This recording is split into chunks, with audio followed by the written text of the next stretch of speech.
자, 콜센터 확진자가 90명을 넘었습니다. 그런데 2월 말부터 증상이 나타났다고 하는데 이런 경우에 과연 최초 감염자가 누구인지 찾을 수 있을지 이 부분이 지금 가장 관건이라고 할 수 있습니다. 서울이 65명, 그리고 인천이 15명, 경기가 13명인데요. 지금은 한 명 더 늘어서 94명이 됐죠.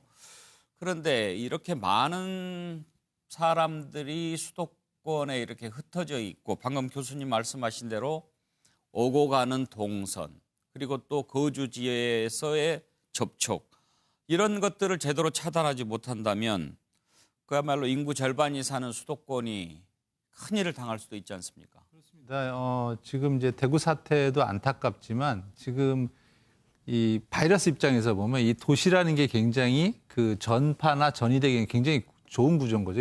옛날에 시골이나 단층에 살 때는 기본적으로 바이러스가 한 곳에 생겨도 다른 곳으로 전이되기가 굉장히 어려운 구조였는데 지금 이번에 이제 콜센터 이 건물 자체도 이 기본적으로 콜센터뿐만 아니라 주거 형태도 있고 또 밑에 이제 커피숍도 있고 산후조리원도 있고 이게 있어 모든데 이렇게 수직으로 연결이 될 수 있는 이제 그런 구조인데다가 한꺼번에 이제 전파가 충분히 될 수 있는 그런 상황이고 특히 이제 지금 현재로서는 지금 2월 말에 지금 증상이 나타났고 최초에는 이제 아까까지 역학조사해 보면 오전까지는 4일 정도에 이달 4일 정도에 이제 첫 번째가 발원이 될지 않을까 싶었는데 지금 이제 뒤로 계속 거슬러 올라가는 거거든요. 왜냐하면 첫 번째 감염을 찾지를 못하기 때문에 그렇게 되면 이제 전체적으로 이 실제로 감염원도 찾기 힘들 뿐더러 이게 전파 양상이 훨씬 전보다 오래됐고 왜냐하면 지금 숫자가 기본적으로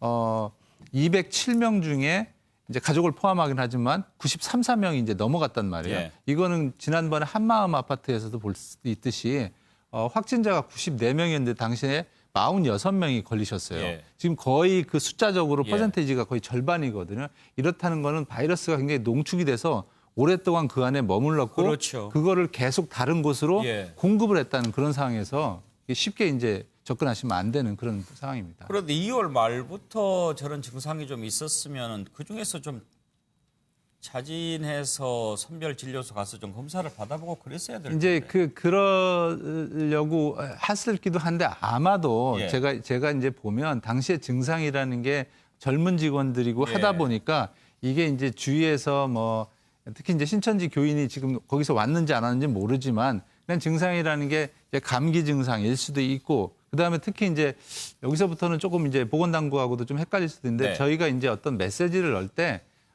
감기 증상이 있거나 있으면은 3~4일 집에 머물다가 증상이 좀 발현이 더 되면 오라 이런 이제 메시지를 항상 했거든요. 그게 이제 중요한 메시지입니다. 대신에 근데 저기서는 이제 출퇴근도 계속 하게 되고 증상이 특히 이제 젊은 분의 특징이 본인 스스로 견디기 때문에 그거에 대해서 이른바 크게 못 느끼고 하면서 이게 이제 농축되지 않았나 이런 생각이 듭니다. 지금 콜센터 같은 경우에는 아무래도 근무 환경이 좀 다닥다닥 붙어 있고 그리고 또 마스크 쓰면은 발음이 좀 잘 안 들릴 수 있는 그런 부분도 있고 그렇지만 다른 직장 같은 경우에는 재택근무를 할 수 있어도 콜센터는 이 정보가 그 사무실에 이렇게 컴퓨터에 저장이 돼 있기 때문에 재택근무도 어려운 상황이라고 그러더라고요. 두 가지죠. 첫 번째는 기본적으로 지금 말씀하신 것처럼 재택근무가 어려운 게 이거는 이제 공공기관 이건 뭐 이른바 특정 대기업에 요즘에 콜센터가 엄청 많거든요. 콜센터에서 대부분 옛날에는 영업사원이나 누가 뭐 죄송합니다 이렇게 했지만 지금 모든 걸 콜 업무로 바꿨기 때문에 그 상당히 많은 지금같이 이제 오프라인이 차단된 데는 온라인으로 해결을 하는데 그런 정보를 개인, 그러니까 재택으로 일러서 얘기하기에는 개인정보에 대한 부담이 상당히 많아서 또 이게 이제 결국에 이 업체 입장에서는 비용으로 다 전가가 되는 거거든요.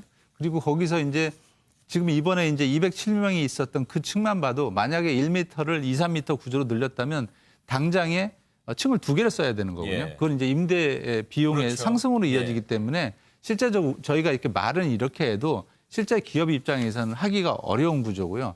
그런 구조를 이제 해결을 하려고 하는데도 지금 상황에서는 이제 우리가 바이러스만 얘기를 해서 그렇지만 실제적으로는 좀 더 지켜봐야 되고 역학조사를 해서 과연 그 촘촘한 밀접 때문에 그런 건지 아니면 진짜 다른 이제 뭐 외부 요인이 있어서 그런 건지 확인을 해본 다음에 결론을 내야 될 것 같습니다. 예.